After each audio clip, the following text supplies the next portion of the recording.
Hello students, welcome back to Electro classes. One step ahead for learning where we help you to achieve your goals.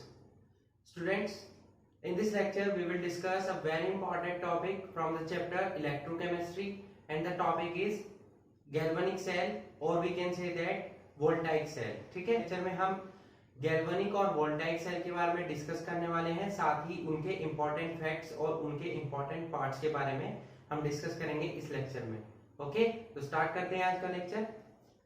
तो student, सबसे पहले आपको पता होना चाहिए कि गैल्वेनिक और वोल्टाइक सेल का एक्चुअल मीनिंग क्या है और कैसे इन सेल का ये नेम पड़ा। ठीक है, तो गैल्वेनिक और वोल्टाइक सेल वो सभी सेल्स होती हैं जो कि केमिकल एनर्जी को इलेक्ट्रिकल एनर्जी में कन्वर्ट करती हैं।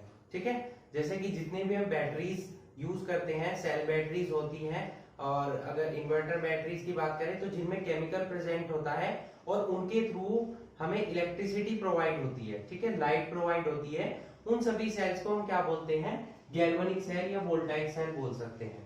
ठीक है, अब ये नेम इनका कैसे पड़ा? देखिए, दो इटालियन साइंटिस्ट थे जिनका नेम था ल्यूगी गैल्वानी और अलेक्जेंडर वोल्टा। ठीक है, दो साइंटिस्ट थे, इटालियन साइंटिस्ट, जिनका नेम था क्या?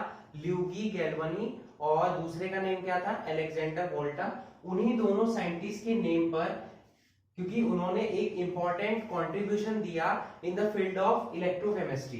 इलेक्ट्रोकेमिस्ट्री के फील्ड में उन्होंने काफी अच्छा योगदान दिया और उनके योगदान को सम्मानित करने के लिए इन सेल का जो नेम रखा गया उन्हीं दोनों साइंटिस्ट के नेम पर। इनको हम क्या बोलते हैं? गैल्वेनिक सेल और वोल्टाइक सेल। दो अलग अलग साइंटिस्ट थे। ठीक है, मैंने आपको क्या बताया कि गैल्वेनिक सेल और वोल्टाइक सेल का क्या यूज है? ये केमिकल एनर्जी को किस में कन्वर्ट कर देते हैं? इलेक्ट्रिकल एनर्जी में। ठीक है, इन सेल्स में रिएक्शन कौन सी होती है? इन सेल में जो रिएक्शन होती है वो रिएक्शन है स्पॉन्टेनियस रिएक्शन। ठीक है, कौन सी रिएक्शन होती है? Spontaneous reaction. मतलब इन सेल्स में खुद से रिएक्शन होती है। स्पॉन्टेनियस का मतलब आपको रिएक्शन कराने की कोई रिक्वायरमेंट नहीं है, वो खुद से रिएक्शन करेंगी। जो उसमें केमिकल प्रेजेंट है उस केमिकल के थ्रू वो केमिकल एनर्जी को किसमें कन्वर्ट कर देती है? इलेक्ट्रिकल एनर्जी में। ठीक है, तो सबसे पहले अगर हम बात करें तो ये सेल दो है, ये दो हाफ सेल से मिलकर बनी होती है। एक सेल दो अलग अलग हाफ सेल से मिलकर बनी होती है और इन दोनों हाफ सेल को हम क्या बोलते हैं? इन दोनों हाफ सेल को हम क्या बोलते हैं? एनोडिक हाफ सेल और कैथोडिक हाफ सेल। ठीक है, क्योंकि इनमें एनोड और कैथोड दो इलेक्ट्रोड प्रेजेंट होते हैं। ठीक है, एनोड जो इलेक्ट्रोड है उस पे ऑक्सीडेशन की प्रोसेस होती है और जो कैथोड इलेक्ट्रोड है उस पर कैसी प्रोसेस होती है? उस पर रिडक्शन की प्रोसेस होती है। तो इस तरीके से ऑक्सीडेशन और रिडक्शन रिएक्शंस की हेल्प से यहाँ पर केमिकल एनर्जी जो है वो कन्वर्ट हो जाती है किसमें? इलेक्ट्रिकल एनर्जी में, और हमें उसके थ्रू इलेक्ट्रिसिटी प्रोवाइड होती है। ठीक है, अब ये मैंने आपको क्या बताया कि ये दोनों सेल दो हाफ सेल से मिलकर बनी होगी और दोनों हाफ सेल का नेम क्या होगा? एनोडिक हाफ सेल और कैथोडिक हाफ सेल। एनोड पर हमारी ऑक्सीडेशन प्रोसेस होती है और कैथोड पर हमारी कौन सी प्रोसेस होती है? रिडक्शन प्रोसेस होती है। इतना क्लियर हो गया आपको? उसके बाद जो एनोडिक हाफ सेल है या कैथोडिक हाफ सेल है, ये किससे मिलकर बनी होती है? ये मिलकर बनी होती है ईच हाफ सेल, दोनों में से प्रत्येक हाफ सेल, ये एक तो सॉल्यूशन से मिलकर बनी होगी और दूसरी एक सॉलिड इलेक्ट्रोड से मिलकर बनी होगी। ठीक है, वो इलेक्ट्रोड कैथोड हो सकता है और वो इलेक्ट्रोड एनोड भी हो सकता है, बट ये मिलकर बनी होंगी एक सॉल्यूशन से। एनोड पर एक सॉल्यूशन हम यूज करेंगे और कैथोड पर भी एक सॉल्यूशन यूज करेंगे। सिर्फ इसी तरीके से एनोड पर एक इलेक्ट्रोड यूज होगा, सॉलिड इलेक्ट्रोड, और कैथोड पर भी एक इलेक्ट्रोड यूज होगा। ठीक है, तो इसका जो हमने बेस्ट एग्जांपल लिया हुआ है वो एग्जांपल है डेनियल सेल। डेनियल भी एक साइंटिस्ट थे।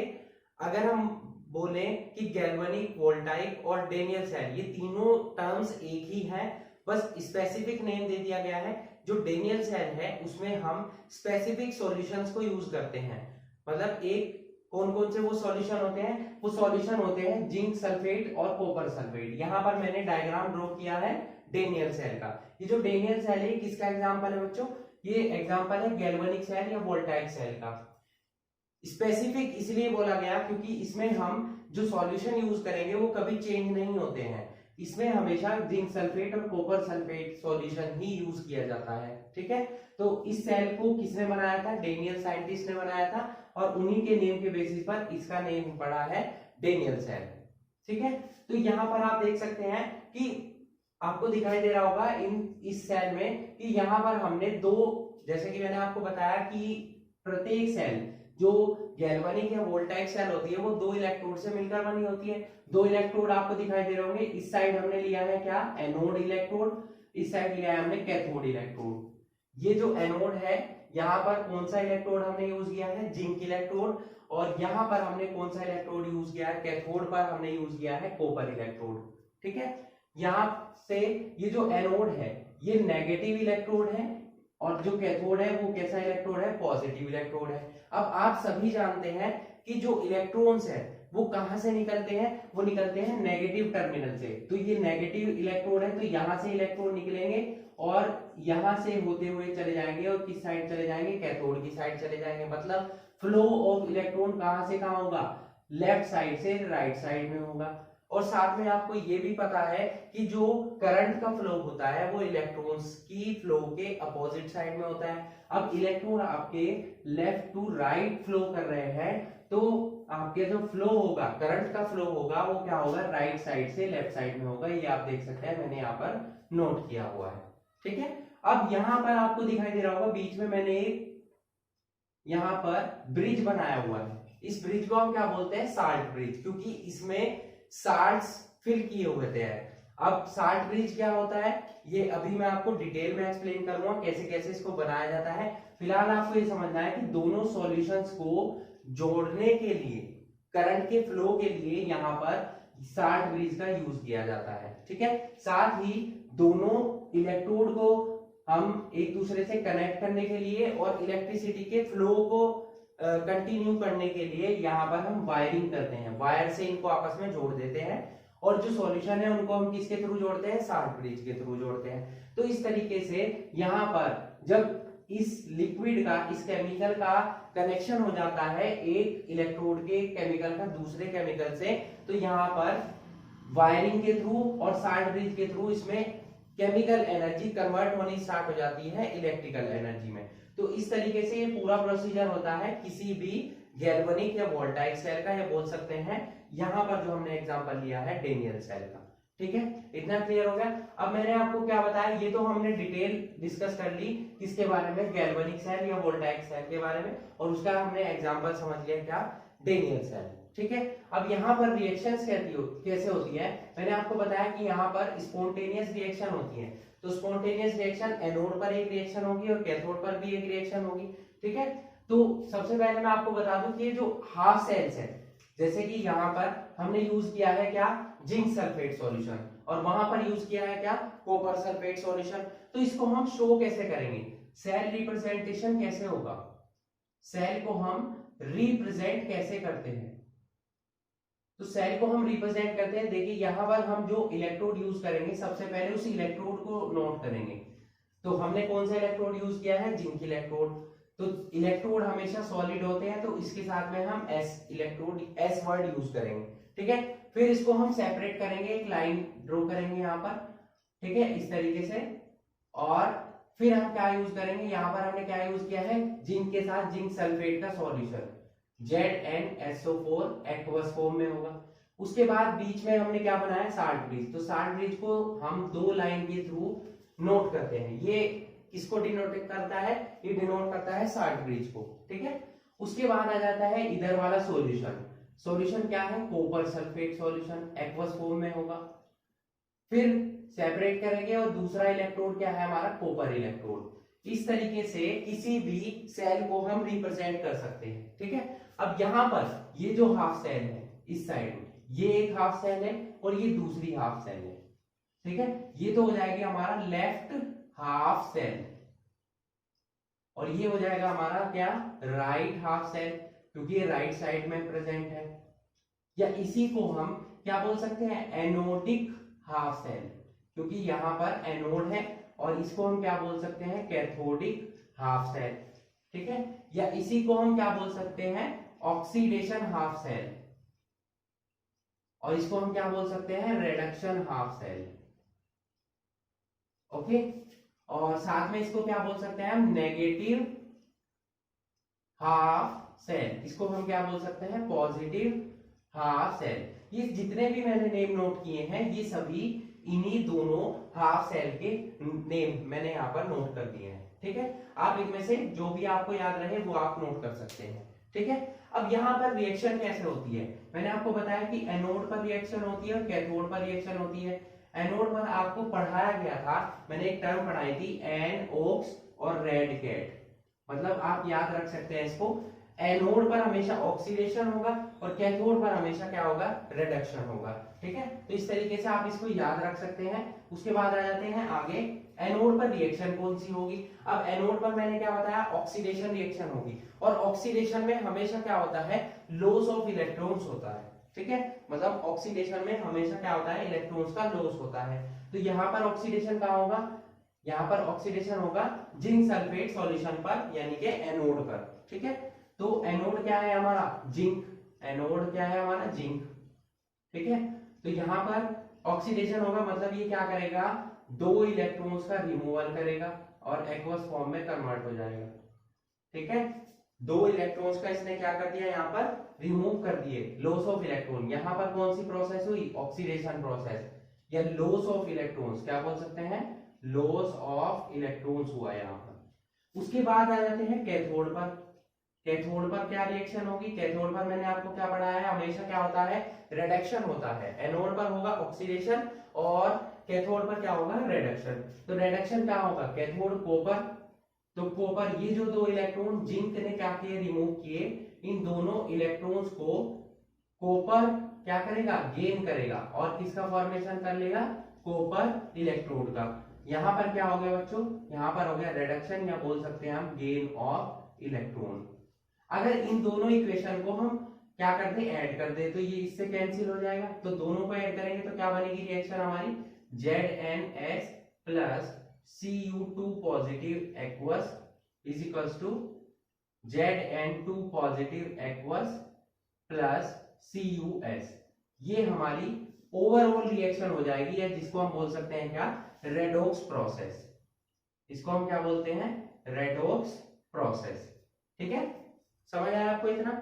उसके बाद यहां पर ये जो सेल है, इसको हम इस आयंस की फॉर्म में भी रिप्रेजेंट कर सकते हैं। तो आयंस की फॉर्म में कैसे रिप्रेजेंट करेंगे इसको, आइए देखते हैं।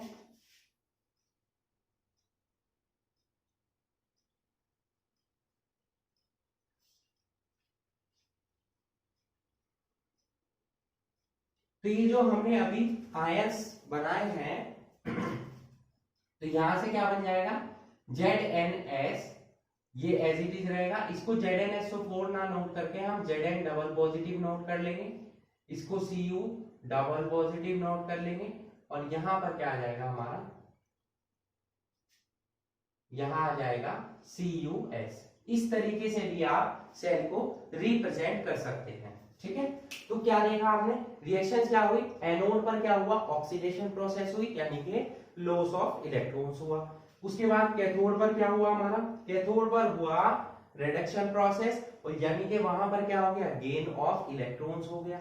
इतना क्लियर हो गया, दोनों पॉइंट्स आपको क्लियर हो जाने चाहिए। उसके बाद यहां आपने देखा कि इलेक्ट्रिक करंट जो है वो कहां जा रहा है, राइट डायरेक्शन से लेफ्ट डायरेक्शन में जा रहा है। ठीक है, और इलेक्ट्रॉन्स का जो फ्लो हो रहा है वो कहां से हो रहा है, लेफ्ट साइड से राइट साइड में हो रहा है। ठीक है, जिंक सल्फेट, यहां पर आप देख सकते हैं लेफ्ट साइड में जिंक सल्फेट सॉल्यूशन है। तो जिंक जो रोड है, जिंक रोड क्या करेगी, अपने जो इसको मास को क्या करेगी, लूज करेगी, और कॉपर इलेक्ट्रोड यहां पर क्या होगा, मास इसका इंक्रीज होगा।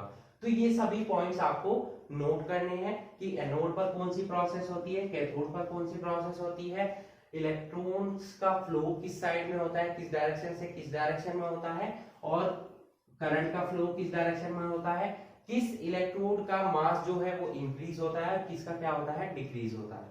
ये सभी इंपॉर्टेंट पॉइंट्स आपको नोट कर लेने हैं। ठीक है, अब बात आती है, यहां पर मैंने नीचे दो सेल्स और बनाई हुई है। यहां पर फर्स्ट सेल में जो ऑलरेडी आपको पढ़ा चुका हूं, चैप्टर के स्टार्टिंग में आपको पढ़ाई गई थी, इलेक्ट्रोलिटिक सेल।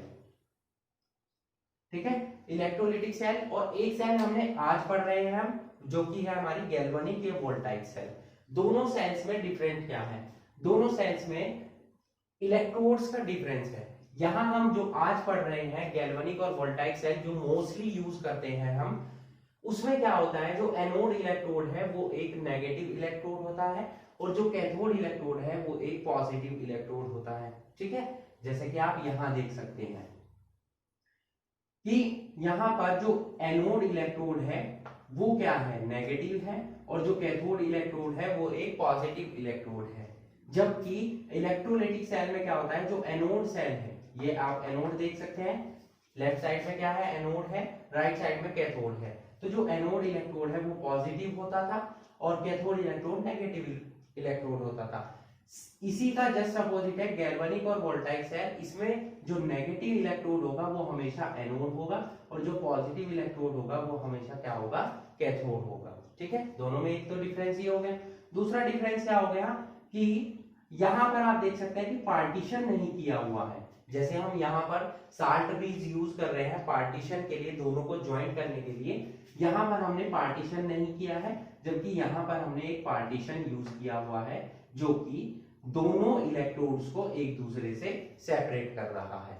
ठीक है, ये इंपॉर्टेंट पॉइंट्स है जो मैं आपको बता रहा हूं कि दोनों में यहां हमें क्या होता है, ईएमएफ जो है, ईएमएफ हमें क्या करना होता है, देना होता है, जबकि यहां हमें ईएमएफ प्राप्त हो जाता है गैल्वेनिक और वोल्टाइक सेल में। ठीक है, यहाँ पर ईएमएफ हमें प्रोवाइड करना होता है और यहाँ पर ईएमएफ, ईएमएफ क्या होता है, इलेक्ट्रोमोटिव फोर्स, ईएमएफ, ये क्या होता है, इलेक्ट्रोमोटिव फोर्स, या बोल सकते हैं सेल पोटेंशियल। जो सेल है उसमें जो वोल्टेज अप्लाई होती है, जैसे यहाँ पर आप देख सकते हैं लाइट आपको दिखाई दे रही है, तो ये जब केमिकल एनर्जी इलेक्ट्रिकल एनर्जी में कन्वर्ट हो रही है तो एक वोल्टेज डेवलप हो रही है, उसको हम सेल पोटेंशियल बोलते हैं या बोल सकते हैं इलेक्ट्रोमोटिव फोर्स। अभी मैं आपको इसको डिटेल में एक्सप्लेन कर दूंगा। ठीक है, तो यहाँ पर हमें ईएमएफ जो है वो देने की रिक्वायरमेंट होती है। यहाँ क्या होता है, ईएमएफ जो है वो सेल्फ जनरेट होता है, इसमें गैल्वेनिक और वोल्टाइक सेल में। ये मैं आपको इंपॉर्टेंट पॉइंट्स इसलिए बता रहा हूं क्योंकि एग्जाम में आपसे डिफरेंस पूछा जाएगा, difference between electrolytic cell and galvanic और वोल्टाइक सेल, दोनों के बीच में आपसे डिफरेंस पूछा जाएगा एग्जाम में। तो ये इंपॉर्टेंट डिफरेंसेस मैं आपको बता रहा हूं। नंबर 1, यहाँ पर जो एनोड है वो पॉजिटिव इलेक्ट्रोड होता है, यहाँ नेगेटिव, यहाँ एनोड नेगेटिव इलेक्ट्रोड होता है, फर्स्ट पॉइंट। यहाँ कैथोड क्या हो जाएगा, नेगेटिव इलेक्ट्रोड, यहाँ कैथोड क्या हो जाएगा, पॉजिटिव इलेक्ट्रोड। ठीक है, यहाँ पर ईएमएफ प्रोवाइड करना होता है, यहाँ पर ईएमएफ जो है वो सेल्फ जनरेट होता है। ठीक है, उसके बाद यहाँ पर पार्टीशन की रिक्वायरमेंट नहीं होती है, यहाँ पार्टीशन की रिक्वायरमेंट होती है। यहाँ पर दोनों इलेक्ट्रोड्स एक ही सॉल्यूशन में डिप किए होते हैं, एक ही सॉल्यूशन में डूबे होते हैं, जबकि यहाँ पर दोनों इलेक्ट्रोड्स, जैसे कि ऊपर देखा आपने डेनियल सेल में, अलग अलग सॉल्यूशंस में डिप किए होते हैं। ठीक है, यहाँ पर दोनों जो सेल्स हैं हाफ सेल में डिवाइड नहीं होती है, यहाँ दोनों हाफ सेल्स में डिवाइड होती है, और दोनों हाफ सेल्स को यहाँ पर कनेक्ट करने के लिए साल्ट ब्रिज की रिक्वायरमेंट नहीं होती है, जबकि डेनियल और गैल्वेनिक सेल में दोनों सॉल्यूशन को हमें जॉइंट करने के लिए, जोड़ने के लिए, कनेक्टिविटी के लिए हमें साल्ट ब्रिज की रिक्वायरमेंट होती है। ठीक है, ये इंपॉर्टेंट पॉइंट्स आपको ध्यान रखने हैं, सभी इंपॉर्टेंट पॉइंट्स आप नोट कर लेंगे, यही आपका डिफरेंसेस हो जाएगा between electrolytic cell and galvanic और वोल्टाइक सेल के बारे में। ठीक है, समझ आया आपको। अब हम जो नेक्स्ट टॉपिक पढ़ने वाले हैं वो पढ़ने वाले हैं साल्ट ब्रिज। ठीक है, जो साल्ट ब्रिज मैंने आपको बताया था उसके बारे में हम डिटेल में एक्सप्लेन करेंगे आपको, साल्ट ब्रिज क्या होता है।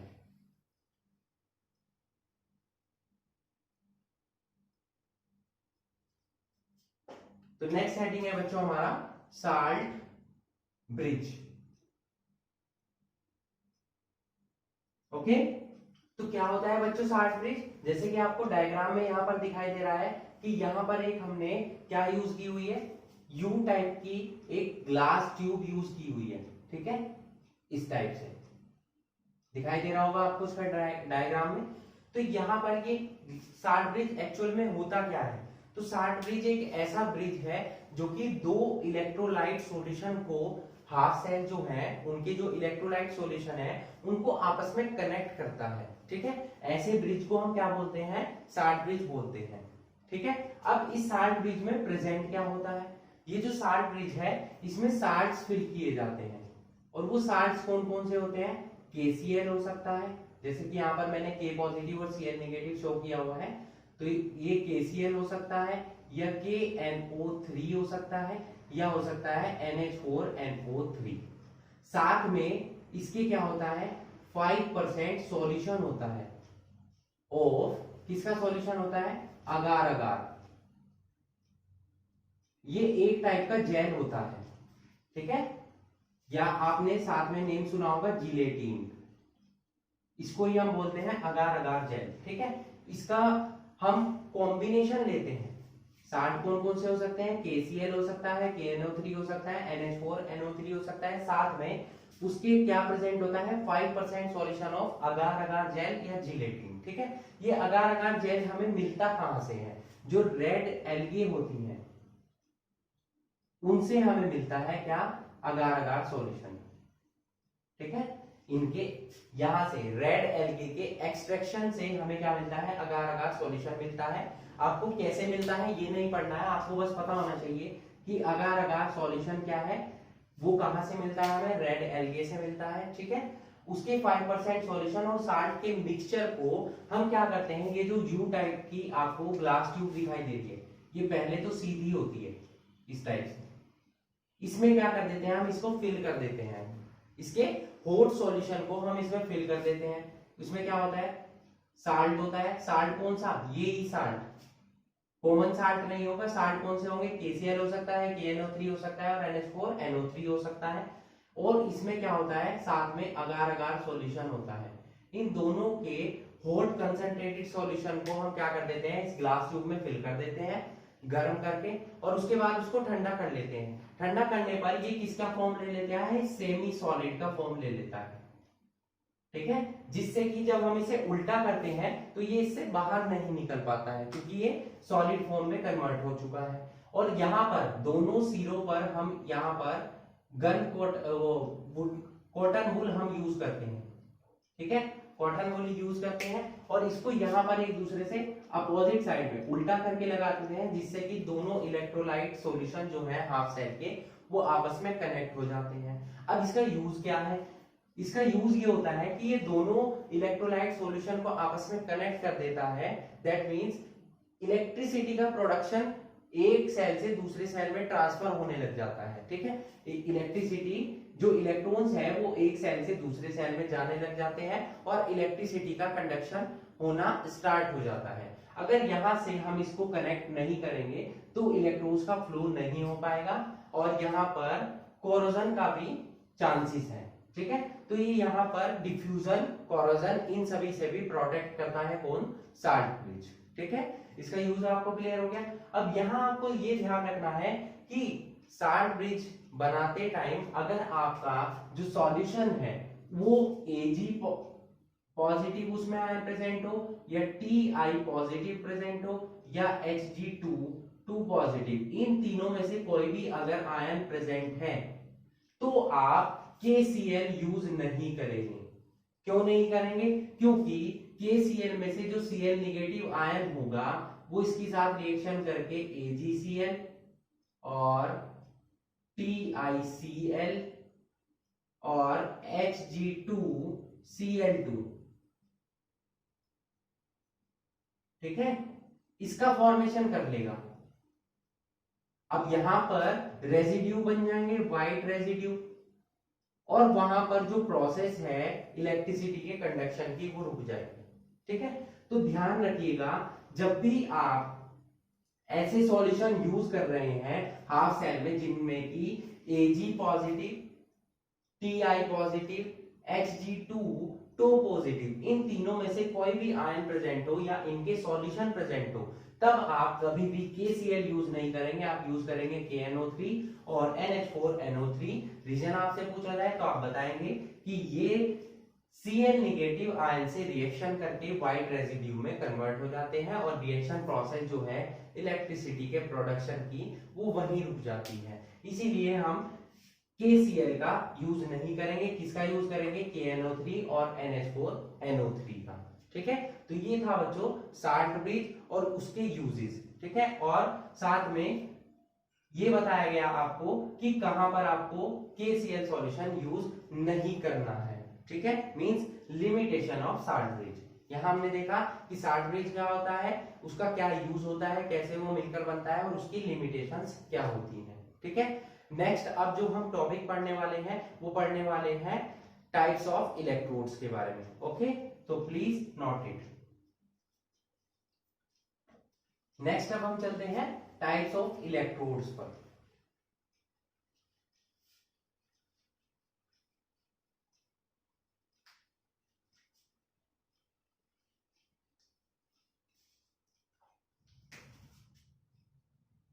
Types of electrodes. देखिए इलेक्ट्रोड्स अलग अलग टाइप्स के हो सकते हैं स्टूडेंट्स। फर्स्ट टाइप जो हम पढ़ेंगे वो होगा मेटल आयन इलेक्ट्रोड।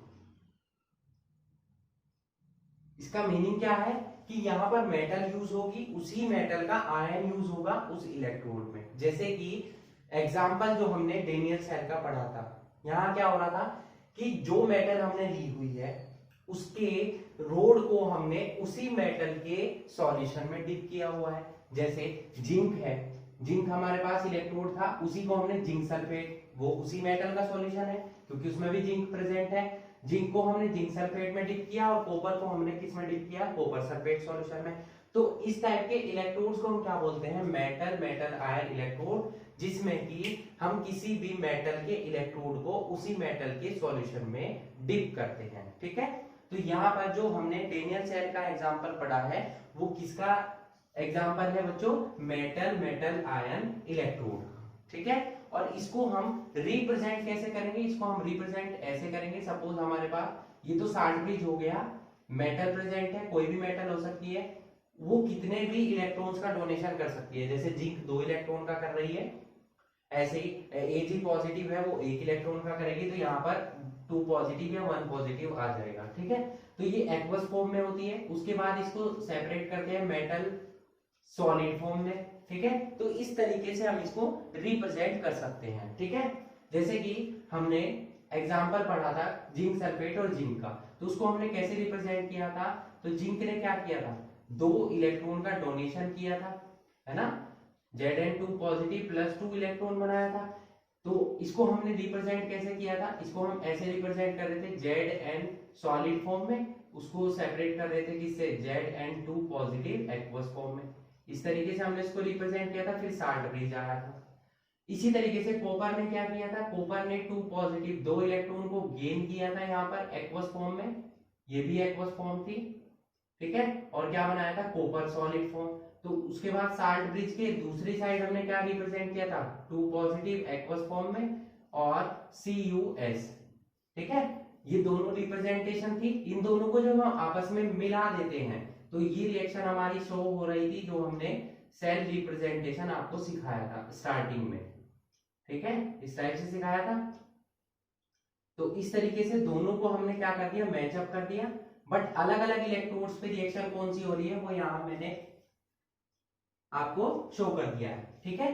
दोनों रिएक्शन मैंने आपको शो कर दिए और दोनों का कंबाइंड फॉर्म यहाँ पर शो हो गया। इस टाइप के इलेक्ट्रोड्स को जहां पर उसी मेटल को उसी मेटल के सॉल्यूशन में डिप किया जाए, ऐसे इलेक्ट्रोड्स क्या कहलाते हैं, हमारे मेटल आयन इलेक्ट्रोड्स कहलाते हैं। क्लियर हो गए बच्चों। अब चलते हैं हम सेकेंड टाइप के इलेक्ट्रोड्स पर। सेकेंड टाइप का इलेक्ट्रोड्स है हमारे गैस इलेक्ट्रोड्स। कौन से इलेक्ट्रोड्स हैं, गैस इलेक्ट्रोड्स, या इन्हीं को हम क्या बोलते हैं, non metal ion electrodes.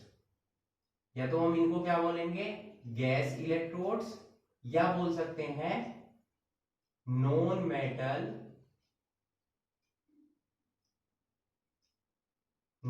Metal ion electrodes. जैसे वहां पर हम मेटल और मेटल आयन पढ़ रहे थे, यहां पर मेटल की जगह दोनों जगह नॉन मेटल आ जाएंगे, ठीक है। या इन्हीं को सिंपली आप क्या बोलिए, गैस इलेक्ट्रोड्स बोल सकते हैं। जैसे कि हम एग्जांपल पढ़ लेते हैं, हाइड्रोजन गैस इलेक्ट्रोड्स। साथ में इन इलेक्ट्रोड्स में इनर्ट इलेक्ट्रोड्स का यूज होगा। दो टाइप के आपको इलेक्ट्रोड्स पढ़ाए गए थे। इनर्ट इलेक्ट्रोड्स वहां पर पढ़ाया गया था, जो कि ऐसे इलेक्ट्रोड्स जो कि रिएक्शन में पार्टिसिपेट ना करते हो, और एक पढ़ाए थे हमने एक्टिव इलेक्ट्रोड्स जो कि रिएक्शन में पार्टिसिपेट करते हैं। तो यहाँ पर इनर्ट इलेक्ट्रोलाइट्स या बोल सकते हैं इनर्ट इलेक्ट्रोड्स जो प्लेटिनम का हम है यहाँ पर यूज करने वाले हैं। ठीक है, तो हाइड्रोजन गैस है, तो हाइड्रोजन गैस क्या करती है, उसको हम कैसे शो करेंगे। देखिए ये तो हो गया हमारा साल्ट ब्रिज, और हाइड्रोजन गैस क्या बनाती है, H पॉजिटिव आयन बनाती है। एक्वस फॉर्म में हाइड्रोजन गैस क्या बनाती है, H पॉजिटिव आयन बनाती है। ठीक है, और हाइड्रोजन गैस को शो कैसे करेंगे, H2, ये हो जाएगा pressure of hydrogen gas PH2, और उसको सेपरेट करेंगे फिर प्लेटिनम से। इस टाइप से हम गैस इलेक्ट्रोड्स को रिप्रेजेंट करेंगे। अगर यहाँ पर हम दूसरी साइड H2 हाइड्रोजन यूज कर रहे हैं एज अ गैस इलेक्ट्रोड, तो लेफ्ट साइड में हमारा क्या आ जाएगा, जिंक सल्फेट और Zn, और राइट साइड में हमारा कॉपर सल्फेट की जगह अब आ जाएगा कौन सा, गैस इलेक्ट्रोड्स। रिएक्शन क्या होगी, रिएक्शन होगी 2H पॉजिटिव जो एक्वस फॉर्म में है, ये क्या करेगा, दो इलेक्ट्रॉन को गेन करेगा और क्या बनाएगा, हाइड्रोजन गैस का फॉर्मेशन करेगा। ठीक है, दो इलेक्ट्रॉन ये गेन करेगा और किसका फॉर्मेशन करेगा, हाइड्रोजन गैस का फॉर्मेशन करेगा। साथ में यहाँ पर हम इसका प्रेशर यूज करेंगे PH2। ठीक है, तो इस तरीके से आप हाइड्रोजन गैस इलेक्ट्रोड यूज कर सकते हैं, क्लोरीन गैस इलेक्ट्रोड भी यूज कर सकते हैं। यहाँ पर इलेक्ट्रॉन क्या हो रहे हैं, गेन किए जा रहे हैं, वहां इलेक्ट्रॉन क्या किए जाएंगे, डोनेट किए जाएंगे। ठीक है, तो ये थे हमारा सेकंड टाइप का इलेक्ट्रोड, गैस इलेक्ट्रोड, जिसको हम क्या बोल सकते हैं, नॉन मेटल आयन इलेक्ट्रोड्स, क्योंकि जो गैसेज यहाँ पर यूज हो रही है वो नॉन मेटल्स है, जैसे कि हाइड्रोजन, क्लोरीन, फ्लोरीन, इस टाइप से। ठीक है, ये हो गया सेकंड टाइप का इलेक्ट्रोड। अब चलते हैं थर्ड टाइप के इलेक्ट्रोड्स पर। थर्ड टाइप का इलेक्ट्रोड होगा मेटल। उस मेटल के साथ हम क्या यूज करेंगे, उसी मेटल का या किसी अदर मेटल का स्पेरिंगली सोल्यूबल साल्ट का सॉल्यूशन। ठीक है, तो इसको हम क्या बोलेंगे, metal sparingly soluble salt electrode. Sparingly बताया था मैंने आपको, स्पेरिंगली सोल्यूबल साल्ट मतलब ऐसा साल्ट जो क्या हो, इजीली सोल्यूबल ना हो।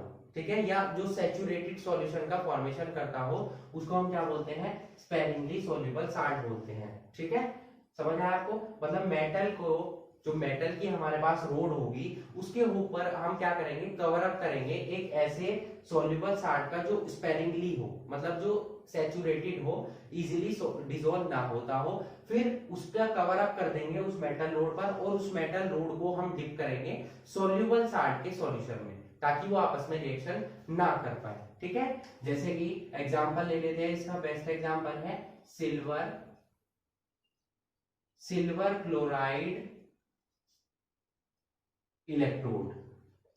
ठीक है, हमने यहाँ पर क्या लिया, सिल्वर मेटल ली, उसकी रोड ली, और उस पर क्या है, स्पेरिंगली सोल्यूबल साल्ट कौन सा हो गया, सिल्वर क्लोराइड, जो इजीली डिसॉल्व नहीं होता है, क्योंकि इसके व्हाइट प्रेसिपिटेट बन जाते हैं। आपने पढ़ा भी होगा 10th क्लास में, व्हाइट पीपीटी बनते हैं AgCl के, अभी भी मैंने पढ़ाया था आपको, AgCl के व्हाइट पीपीटी बनते हैं। तो ये स्पेरिंगली सोल्यूबल साल्ट है, इसकी क्या कर देंगे, लेयर बना देंगे इसके ऊपर। तो यहाँ पर रिएक्शन जो होगी वो कौन सी होगी, metal sparingly soluble salt electrode की रिएक्शन होगी। ठीक है, तो यहाँ पर हम कैसे रिप्रेजेंट करेंगे, देखिए Cl निगेटिव बनेगा, एक्वस फॉर्म में कौन सा आयन बनेगा, Cl निगेटिव आयन बनेगा, और हमने क्या यूज किया है यहाँ पर, AgCl जो है वो सिल्वर क्लोराइड का क्या है, स्पेरिंगली सोल्यूबल साल्ट सॉल्यूशन है, सॉलिड फॉर्म में होगा साल्ट तो, और साथ में क्या आ जाएगा, सिल्वर मेटल आ जाएगी। ठीक है, जो ये AgCl है, AgCl जब हम सॉल्यूशन में लेंगे तो ये एक इलेक्ट्रॉन अगर हम रिएक्शन कराएंगे तो Ag ये तो सेपरेट हो जाएगा, और ये इलेक्ट्रॉन कौन गेन कर लेगा, क्लोरीन, ये एक्वस स्टेट में आ जाएगा। ये हो जाएगी इलेक्ट्रोड पर रिएक्शन। ठीक है, और इलेक्ट्रोड को रिप्रेजेंट कैसे करेंगे वो मैंने यहाँ पर आपको शो कर दिया।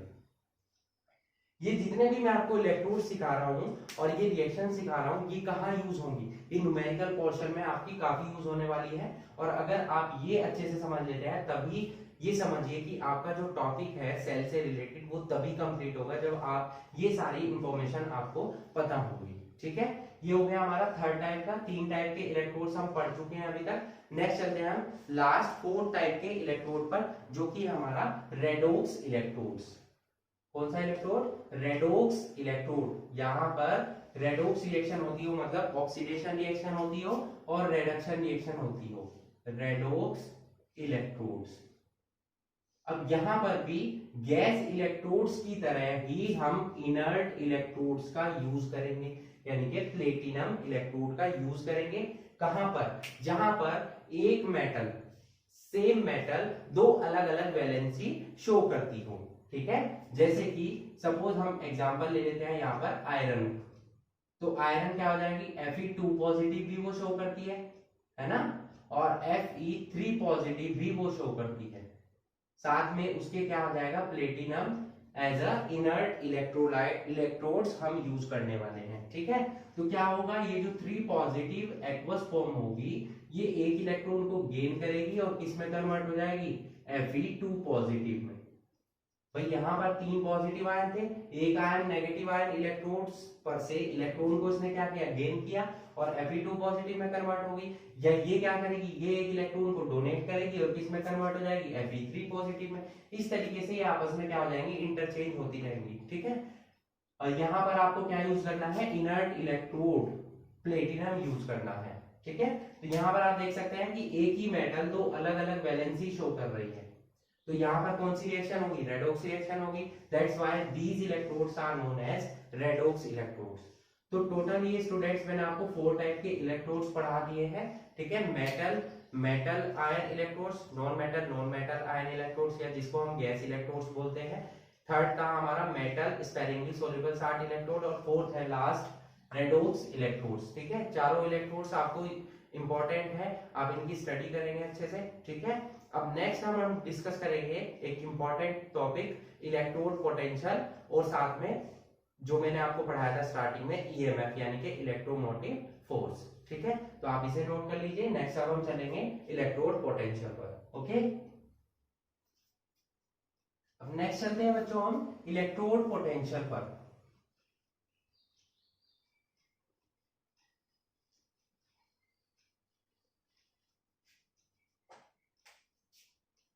नेक्स्ट हेडिंग है हमारा इलेक्ट्रोड पोटेंशियल। ध्यान से समझिएगा इस टॉपिक को, क्या होता है इलेक्ट्रोड पोटेंशियल। देखिए अभी आपको बताया गया है कि गैल्वेनिक या वोल्टाइक सेल जो है वो 2 हाफ सेल से मिलकर बनी होती है, ठीक है। ये अभी पढ़ाया गया। फर्स्ट होती है हमारी एनोडिक हाफ सेल और सेकंड होती है कैथोडिक हाफ सेल। कितना पढ़ाया गया आपको, ठीक है। अब दोनों हाफ सेल जो है वो किससे मिलकर बनी होती है? मेटल इलेक्ट्रोड से और इलेक्ट्रोलाइट सॉल्यूशन से मिलकर बनी होती है, ठीक है। तो वो सरफेस, दोनों के बीच में एक ऐसा सरफेस होता है जहां पर मेटल इलेक्ट्रोड और इलेक्ट्रोलाइट सॉल्यूशन, इन दोनों के बीच में उस सरफेस पर एक पोटेंशियल डिफरेंस डेवलप हो जाता है, ठीक है। दोनों के बीच में, किस किस के बीच में? मेटल इलेक्ट्रोड और साथ में क्या है हमारा? इलेक्ट्रोलाइट सॉल्यूशन, ठीक है। दोनों के बीच में एक ऐसा सरफेस होता है, ये मैंने यहाँ सरफेस डेवलप कर दिया। इस सरफेस पर एक पोटेंशियल डिफरेंस डेवलप हो जाता है, उसी पोटेंशियल डिफरेंस को हम क्या बोलते हैं? इलेक्ट्रोड पोटेंशियल, क्योंकि दोनों का अलग अलग पोटेंशियल होगा, ठीक है। तो दोनों के बीच में एक इलेक्ट्रोड पोटेंशियल डेवलप हो जाता है, जिसको हम पोटेंशियल डिफरेंस भी बोल सकते हैं, ठीक है। उसी को हम क्या बोलते हैं? Electrode potential. अब आपको यह पढ़ाया गया है कि एनोड पर कौन सी रिएक्शन होती है? ऑक्सीडेशन रिएक्शन, और कैथोड पर कौन सी रिएक्शन होती है? रिडक्शन रिएक्शन, ठीक है। तो दोनों के बीच में एक जब ऑक्सीडेशन रिएक्शन हो रही है और एक तरफ हो रही है रिडक्शन रिएक्शन, तो दोनों के बीच में इलेक्ट्रॉन्स का ट्रांसफर होगा, ठीक है। उसी की वजह से यहां पर एक पोटेंशियल जो है, पोटेंशियल डिफरेंस डेवलप हो जाता है, उसी को हम क्या बोल सकते हैं? इलेक्ट्रोड पोटेंशियल बोल सकते हैं, ठीक है। तो अगर हम डेफिनेशन नोट करना चाहें तो इलेक्ट्रोड पोटेंशियल की डेफिनेशन क्या हो जाएगी? Electrode potential may be defined as the tendency of an electrode to gain or lose electrons। किसी भी इलेक्ट्रोड के द्वारा इलेक्ट्रॉन्स को गेन और लॉस किए जाने की टेंडेंसी को ही हम क्या बोलते हैं, इलेक्ट्रोड पोटेंशियल बोलते हैं। ठीक है, जैसे कि आपको बताया गया कि डेनियल सेल दो सेल से मिलकर बनी होगी, दो हाफ सेल से, एनोडिक हाफ सेल और कैथोडिक हाफ सेल। ठीक है, इतना क्लियर हो गया आपको। अब इलेक्ट्रोड पोटेंशियल को हम शो कैसे करेंगे? ठीक है, देखिए अगर आप एनोड और कैथोड सेल को पहले आप अलग अलग रिप्रेजेंट करना सीखेंगे कि कैसे एनोडिक हाफ सेल को रिप्रेजेंट करते हैं और कैसे कैथोडिक हाफ सेल को रिप्रेजेंट करते हैं। देखिए एनोड पर हमेशा क्या होता है, ऑक्सीडेशन होता है, और ऑक्सीडेशन में हमेशा क्या होता है, लॉस ऑफ इलेक्ट्रॉन्स होता है। तो यहाँ पर मेटल प्रेजेंट है और ये किस में कन्वर्ट हो जाएगी, आयन में कन्वर्ट हो जाएगी। ठीक है, एक्वस फॉर्म में, इस तरीके से। ठीक है, तो ये एनोड पर क्या हुआ, ऑक्सीडेशन, तो इसको हम क्या बोलेंगे, एनोडिक हाफ सेल। इसको हम क्या बोलेंगे, एनोडिक हाफ सेल। ठीक है, उसके बाद आ जाएंगे कैथोड पर क्या होगा, कैथोड पर यहाँ पर अपोजिट रिएक्शन हो जाएगी, यहाँ पर इलेक्ट्रॉन्स का गेन होगा और ये कन्वर्ट हो जाएगा किसमें, एम एस, मेटल। इसको हम क्या बोलेंगे, कैथोडिक हाफ सेल। ठीक है, ये एनोडिक हाफ सेल हो गई, ये कैथोडिक हाफ सेल हो गई। यहाँ पर इलेक्ट्रॉन का क्या हो गया, लॉस हो गया, और यहाँ पर इलेक्ट्रॉन का क्या हो गया, गेन हो गया। ठीक है, दोनों रिएक्शन आपको समझ में आ गई। अब इलेक्ट्रोड पोटेंशियल को हम रिप्रेजेंट कैसे करेंगे, इलेक्ट्रोड पोटेंशियल को हम रिप्रेजेंट कैसे करेंगे, ये देखिए आप। ठीक है, कैथोड पर कैसे रिप्रेजेंट करेंगे और एनोड पर कैसे रिप्रेजेंट करेंगे। अब देखिए यहाँ पर इलेक्ट्रोड पोटेंशियल को कैपिटल ई से हम डिनोट करेंगे। ठीक है, किससे डिनोट करेंगे, कैपिटल ई से। ये क्लियर हो गया इतना। उसके बाद आप देखिए एनोड पर यहाँ पर क्या हो रहा है, एम से वो कन्वर्ट हो रही है किसमें, एम एन पॉजिटिव में। ठीक है, एम से कन्वर्ट हो रही है एम एन पॉजिटिव में, तो कैसे नोट करेंगे, एम से वो कन्वर्ट हो रही है एम एन पॉजिटिव में, इस टाइप से। एम से कन्वर्ट हो रही है किसमें, एम एन पॉजिटिव में। तो यहाँ पर क्या हो गया, ऑक्सीडेशन हुआ, ऑक्सीडेशन हुआ यहाँ पर क्या हो रहा है, ऑक्सीडेशन, यहाँ पर क्या हो रहा है, रिडक्शन। तो यहाँ पर जो डिफरेंस डेवलप होगा उसको हम क्या बोलेंगे, ऑक्सीडेशन पोटेंशियल। भाई यहाँ पर ऑक्सीडेशन हो रहा है तो यहाँ पर क्या बोला जाएगा, इसको ऑक्सीडेशन पोटेंशियल। ठीक है, उसके बाद यहाँ पर आ जाइए कैथोड पर, कैथोड पर Mn पॉजिटिव से ये किस में कन्वर्ट हो रहा है, M में। तो यहाँ पर जो पोटेंशियल डेवलप होगा वो क्या हो जाएगा, रिडक्शन पोटेंशियल। ठीक है, क्लियर हो गया। देखिए रिएक्शन अच्छे से समझिए तभी आपको ये क्लियर होगा। यहाँ पर ऑक्सीडेशन हो रहा है तो ऐसे ही शो करेंगे, M से वो कन्वर्ट हो रहा है Mn पॉजिटिव में, ये मैंने यहाँ नोट कर दिया।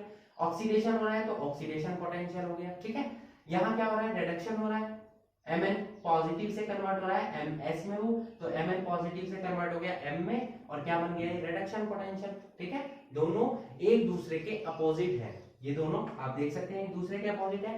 मतलब जो रिडक्शन पोटेंशियल की वैल्यू होगी वही ऑक्सीडेशन पोटेंशियल की वैल्यू होगी, बट दोनों में किसका डिफरेंस होगा, साइन का डिफरेंस होगा। अगर ये आपका पॉजिटिव है तो ये नेगेटिव होगा, ये नेगेटिव है तो ये पॉजिटिव हो जाएगा।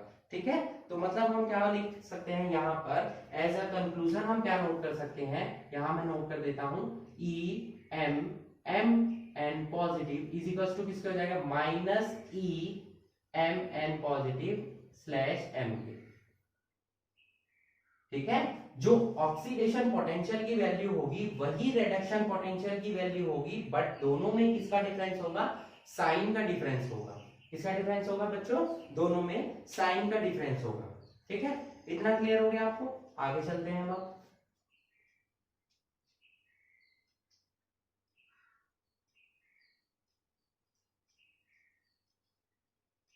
अब हम पढ़ रहे हैं स्टैंडर्ड इलेक्ट्रोड पोटेंशियल। ठीक है, यहां हम एक हेडिंग और डाल देते हैं, स्टैंडर्ड इलेक्ट्रोड पोटेंशियल। ये एसटीडी किसको डिनोट कर रहा है, स्टैंडर्ड इलेक्ट्रोड पोटेंशियल को। अब ये स्टैंडर्ड इलेक्ट्रोड पोटेंशियल क्या होता है, एक स्टैंडर्ड वैल्यू होगी, जाहिर सी बात है किसकी, इलेक्ट्रोड पोटेंशियल की। वो कब होगी, देखिए अगर जो हम सॉल्यूशन यूज कर रहे हैं वो 1 मोलर हो, जैसे हम जिंक सल्फेट सॉल्यूशन यूज कर रहे हैं, कॉपर सल्फेट सॉल्यूशन यूज कर रहे हैं, अगर इसकी मोलैरिटी कितनी हो, 1 m हो।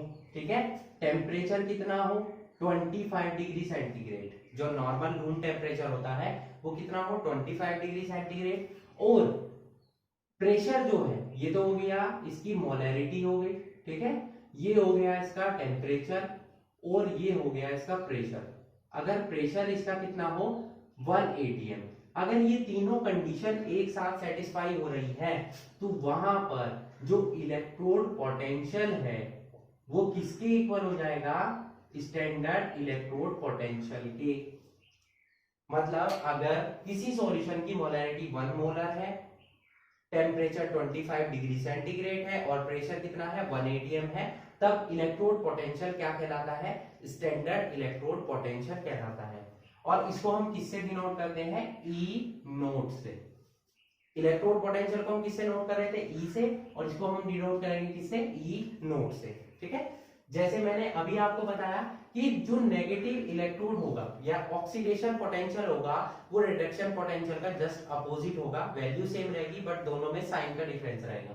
जैसे मैं यहां पर डाल देता हूं रिडक्शन पोटेंशियल, ये हो गया रिडक्शन पोटेंशियल और ये हो गया ऑक्सीडेशन पोटेंशियल इधर, ठीक है। तो अगर हम कुछ वैल्यूज ले लेते हैं ई नोट किसकी, पहले हम पढ़ रहे हैं यहाँ पर क्या है रिडक्शन पोटेंशियल, और रिडक्शन पोटेंशियल में क्या हो जाएगा H पॉजिटिव और यहाँ आ जाएगा H, ठीक है, H2 आएगा हाइड्रोजन गैस में, और इधर हम क्या लिखेंगे अपोजिट हो जाएगा E nought H2 slash H positive. इसकी वैल्यू कितनी होती है, हाइड्रोजन के लिए इसकी 0.0 वोल्ट होती है, तो ये भी 0.0 वोल्ट ही होगा। अब क्योंकि जीरो का तो पॉजिटिव और नेगेटिव साइन कुछ होता नहीं है तो दोनों में ही जीरो आएगा, ठीक है। अगर हम जो हमने डेनियल सेल यूज किया है उसमें कौन कौन से आए हैं, Zn और Cu, ये दोनों है, तो यहाँ पर E nought Zn double positive slash Zn, और यहाँ क्या हो जाएगा ऑक्सीडेशन इसका अपोजिट हो जाएगा ई नोट Zn2 पॉजिटिव। इसी तरीके से कॉपर का ले लेते हैं Cu2 पॉजिटिव स्लैश कॉपर, और ई नोट Cu अपोजिट हो जाएगा Cu2 पॉजिटिव।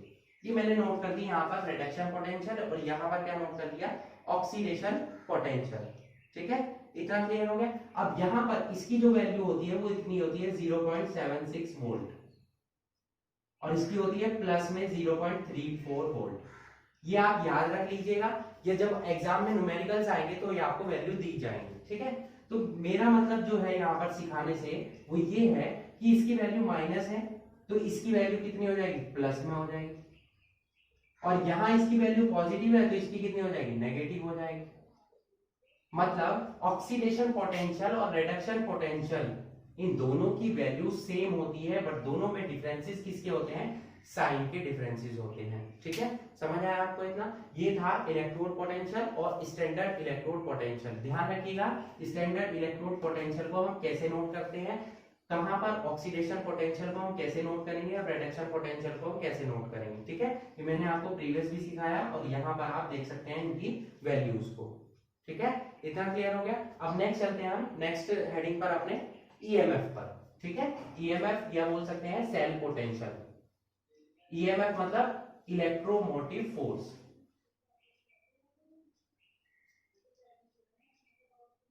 ठीक है।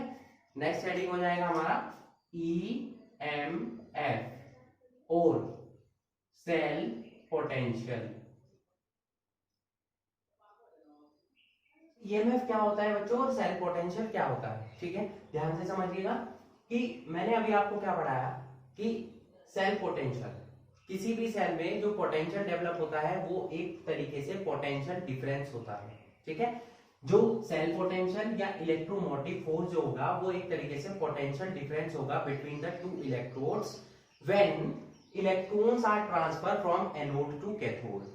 जब एनोड से कैथोड पर इलेक्ट्रॉन्स ट्रांसफर होते हैं तब दोनों इलेक्ट्रोड्स के बीच में जो पोटेंशियल डिफरेंस डेवलप होता है उसी को हम क्या बोलते हैं, इलेक्ट्रोमोटिव फोर्स या सेल पोटेंशियल बोलते हैं, ठीक है। अब बात आएगी स्टैंडर्ड इलेक्ट्रोड पोटेंशियल क्या होता है, वो पढ़ चुके हम। स्टैंडर्ड इलेक्ट्रोमोटिव फोर्स क्या होता है, अब आपसे पूछा जाएगा स्टैंडर्ड इलेक्ट्रोमोटिव फोर्स क्या होता है, या बोल सकते हैं स्टैंडर्ड सेल पोटेंशियल क्या होता है, जो कि मोस्टली क्वेश्चंस में आएगा। तो वहां पर क्या है कि स्टैंडर्ड इलेक्ट्रोमोटिव फोर्स या standard cell potential is defined as the potential difference between the two electrodes when no current drawn from it. वहां से कोई भी करंट डेवलप ना हो रहा हो तब दोनों के बीच में क्या हो जाएगा, जो पोटेंशियल डिफरेंस होगा उसी को हम क्या बोल देंगे, ईएमएफ बोलेंगे। ठीक है, ध्यान रखिएगा स्टैंडर्ड सेल पोटेंशियल निकालते वक्त आपको हमेशा क्या यूज करना है, रिडक्शन पोटेंशियल ही यूज करना है। जितने भी न्यूमेरिकल्स आप सोल्व करेंगे वहां पर कहीं पर भी आपको ऑक्सीडेशन पोटेंशियल की वैल्यू यूज नहीं करनी है। अगर आपको ऑक्सीडेशन पोटेंशियल की वैल्यू दी हुई है तो आप उसका जस्ट अपोजिट लेंगे, नेगेटिव साइन लेंगे। नेगेटिव है तो पॉजिटिव साइन लेंगे, पॉजिटिव है तो नेगेटिव साइन लेंगे, क्योंकि आपको हमेशा ध्यान रखना है कि स्टैंडर्ड सेल पोटेंशियल निकालते वक्त आपको हमेशा रिडक्शन पोटेंशियल यूज करना है। ठीक है, ध्यान रहेगा। अब रिडक्शन पोटेंशियल कैसे निकालेंगे, ये रिडक्शन पोटेंशियल हो गया और ये हो गया रिडक्शन पोटेंशियल कैथोड। तो यहाँ पर कैथोड के रिडक्शन पोटेंशियल में से हमेशा आपको एनोड का रिडक्शन पोटेंशियल माइनस करना है। ये फॉर्मूला आप याद रखेंगे। ठीक है, कैथोड के रिडक्शन पोटेंशियल में से आपको एनोड की रिडक्शन पोटेंशियल की वैल्यू को माइनस करना है, तभी आपको उस सेल का standard cell potential find out होगा। ठीक है, ये जो है ई नोड सेल, ये किसको रिप्रेजेंट कर रहा है, स्टैंडर्ड सेल पोटेंशियल।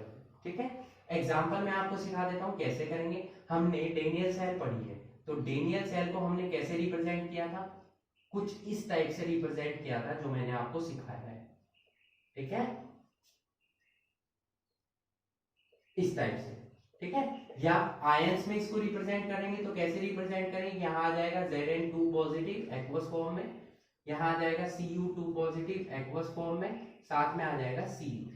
ये कराया है आपको। ठीक है, अब कैथोड ये क्या है, ये एनोड पर रिएक्शन हो रही है और ये क्या हो रही है, ये कैथोड पर रिएक्शन हो रही है।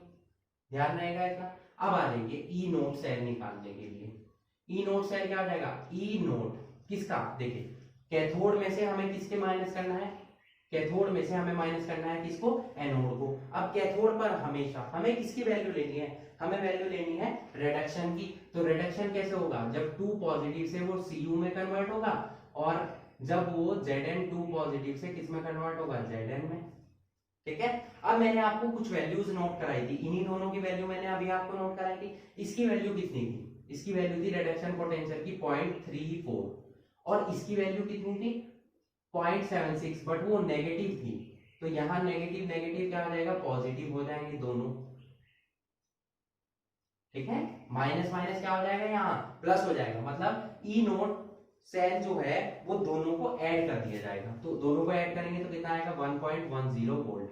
यानी कि जो डेनियल सेल है उसमें अगर हम zinc sulphate copper sulphate use कर रहे हैं तो उसका स्टैंडर्ड सेल पोटेंशियल कितना आता है बच्चों, 1.10 वोल्ट, या बोल सकते हैं पॉजिटिव 1.10 वोल्ट। साइन जरूर आप नोट करेंगे क्योंकि साइन से ही आपको पता चलेगा कि वहां पर किस टाइप की रिएक्शन हो रही है। ठीक है, तो इस तरीके से हम क्या निकालेंगे, किसी भी सेल का सेल पोटेंशियल या निकालेंगे हम उसका इलेक्ट्रोमोटिव फोर्स। ठीक है, ये इंपॉर्टेंट है, इस पर बेस्ड भी न्यूमेरिकल आपसे पूछे जाएंगे और आगे आने वाले लेक्चर्स में जब मैं आपको न्यूमेरिकल सोल्व कराऊंगा तब मैं वहां पर इसी टाइप से रिएक्शंस यूज करके आपको सेल पोटेंशियल निकालना सिखाऊंगा। ठीक है, इतना क्लियर हो गया आपको, तो आप इसे नोट कर लीजिए। नेक्स्ट अब हम चलने वाले हैं एक सेकंड पॉइंट पर, जो कि है हमारा रेफरेंस इलेक्ट्रोड्स, यानी कि ऐसे इलेक्ट्रोड्स जो दूसरे इलेक्ट्रोड्स जो हम यूज कर रहे हैं यहाँ पर जिंक या कॉपर रोड्स जो यूज कर रहे हैं उनका स्टैंडर्ड सेल पोटेंशियल कैसे निकालने में यूज किए जाते हैं, मतलब एज अ रेफरेंस यूज किए जाते हैं। तो इसीलिए हम उनको क्या बोलते हैं, रेफरेंस इलेक्ट्रोड्स बोलते हैं। ठीक है, जो कि दो टाइप के हम यूज करते हैं, हाइड्रोजन इलेक्ट्रोड्स और दूसरे होते हैं कैलोमल इलेक्ट्रोड्स। तो क्या होते हैं हाइड्रोजन इलेक्ट्रोड्स और कैलोमल इलेक्ट्रोड्स, अब हम वही सब पढ़ने वाले हैं। तो पहले आप इसे नोट कर लीजिए, नेक्स्ट अब हम चलते हैं रेफरेंस इलेक्ट्रोड्स पर। Okay, so please note it.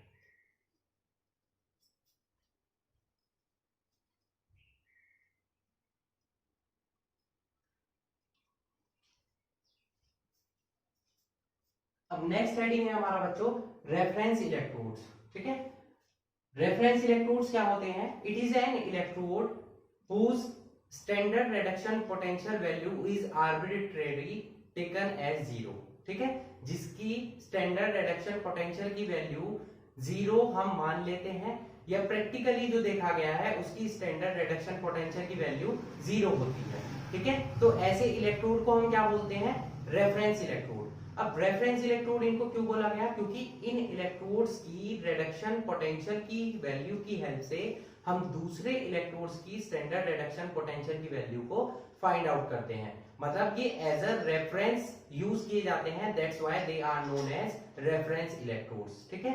तो इन्हीं इलेक्ट्रोड्स में फर्स्ट जो हम पढ़ने वाले हैं वो पढ़ने वाले हैं स्टैंडर्ड हाइड्रोजन इलेक्ट्रोड, ठीक है।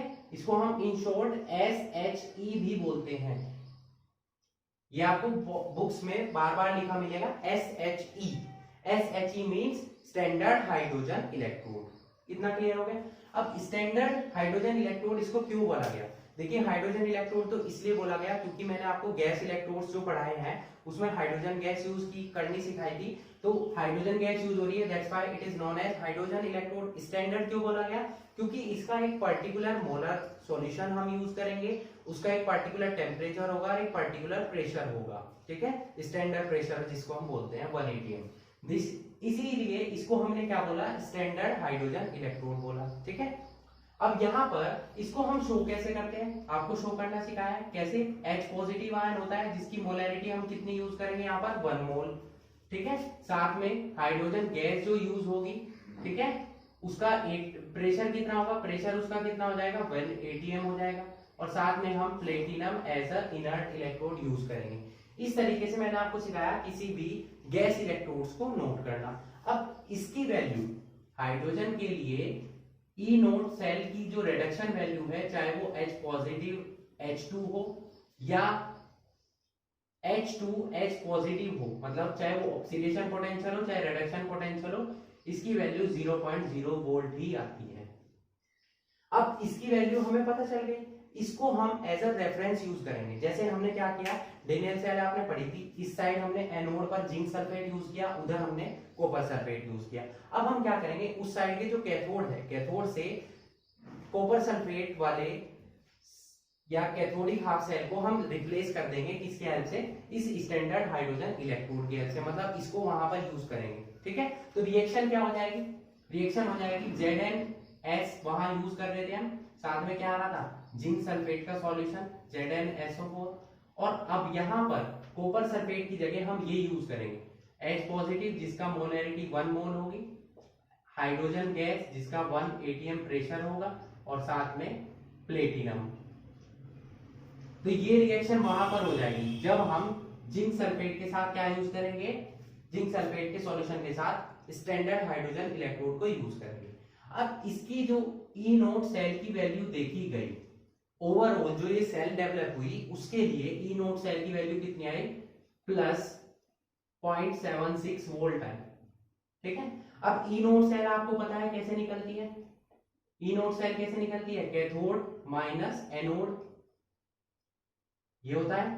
कैथोड पर हमने हाइड्रोजन गैस यूज की है जिसके लिए वैल्यू कितनी होती है 0.0, और एनोड की हमें फाइंड आउट करनी है। एनोड पर क्या यूज हो रहा है हमारा, एनोड पर यूज हो रहा है क्या, Zn2 पॉजिटिव और Zn, ये यूज हो रहा है। इसकी वैल्यू कितनी आई 0.76 पॉजिटिव, ये इधर आ जाएगा तो इसकी वैल्यू कितनी आ जाएगी, इसकी वैल्यू आ जाएगी माइनस 0.76 वोल्ट।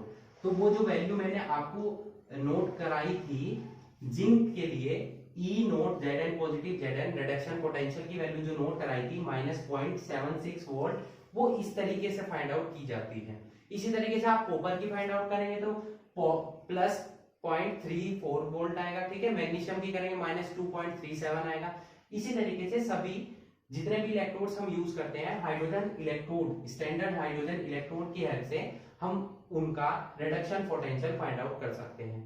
कुछ प्रॉब्लम्स आती है यहाँ पर, क्या क्या प्रॉब्लम्स होती है वो, जैसे कि हाइड्रोजन आयंस का जो 1 मोलर सॉल्यूशन है, इसकी मोलैरिटी को 1 बनाए रखना काफी डिफिकल्ट होता है, ठीक है, फर्स्ट डिफिकल्टी आएगी। साथ में स्टैंडर्ड जो प्रेशर हम यूज कर रहे हैं 1 atm, इसको 1 atm रखना ये भी डिफिकल्ट है, ठीक है। और साथ ही जो हम आयंस जो हैं एक दूसरे के साथ में यूज कर रहे हैं उनको मेंटेनेंस करना, उनका मेंटेनेंस करना भी काफी डिफिकल्ट है। तो इस टाइप की कुछ डिफिकल्टीज आती हैं, बट वैल्यूज जो फाइंड आउट होंगी स्टैंडर्ड रिडक्शन पोटेंशियल की, वो इसी की हेल्प से फाइंड आउट होंगी।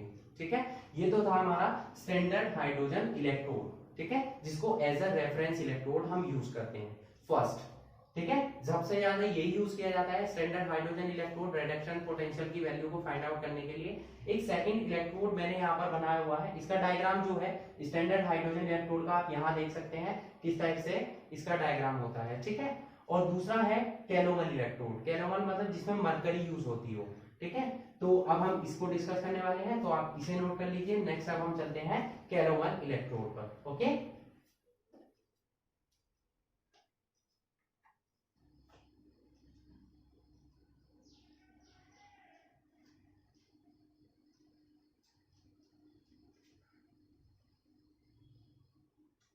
सेकेंड हेडिंग है हमारा बच्चों कैलोमल इलेक्ट्रोड।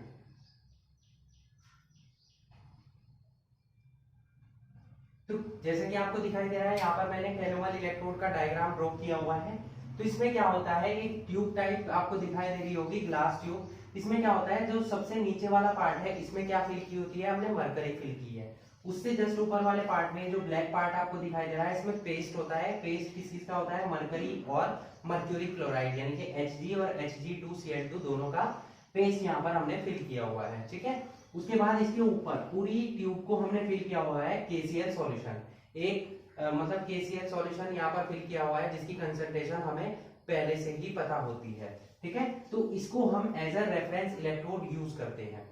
अब इसको रिप्रेजेंट कैसे करेंगे, कैलोमल इलेक्ट्रोड को, ये हो गया हमारा साल्ट ब्रिज, उसके साथ हमने यूज किया है KCl साल्ट सॉल्यूशन। ठीक है भाई, यहाँ पर हमने क्या यूज किया है, KCl सॉल्यूशन यूज किया है जिसको हमने KCl साल्ट यूज किया है। ठीक है, साथ में क्या है, Hg2Cl2 हमने यूज किया है, और मरकरी लिक्विड की फॉर्म में होती है। तो इस तरीके से ये हो गई हमारी सेल रिप्रेजेंटेशन किसका, कैलोमल इलेक्ट्रोड का। ठीक है, अब यहाँ पर रिएक्शंस क्या क्या होती है, वही सेम रिएक्शन होगी, कैथोड रिएक्शन और एनोड रिएक्शन। कैथोड पर हमेशा क्या होता है, रिडक्शन होता है, और एनोड पर हमेशा क्या होता है, ऑक्सीडेशन। तो जो यहाँ पर रिडक्शन होगा उसमें वो कैसे होगा, इलेक्ट्रॉन्स को क्या किया जाएगा, गेन किया जाएगा। अब ये हमारे पास कौन सा सॉल्यूशन है, मर्क्यूरी क्लोराइड का सॉल्यूशन है। ठीक है, उसमें क्या होगा, 2 इलेक्ट्रॉन ये गेन करेगा क्योंकि Hg2 जो है वो 2 पॉजिटिव आयन का फॉर्मेशन करता है। तो यहाँ पर क्या आ जाएगा, ये बन जाएगा 2Hg, ये किसमें कन्वर्ट हो जाएगा, लिक्विड मरकरी में, और ये कन्वर्ट हो जाएगा किसमें, 2Cl निगेटिव आयन में। ठीक है, इसमें कन्वर्ट हो जाएगा 2Cl निगेटिव आयन में, और एनोड पर जस्ट इसके अपोजिट रिएक्शन हो जाएगी, 2HgL 2Cl negative is equals to क्या हो जाएगा, Hg2Cl2 प्लस 2 इलेक्ट्रॉन।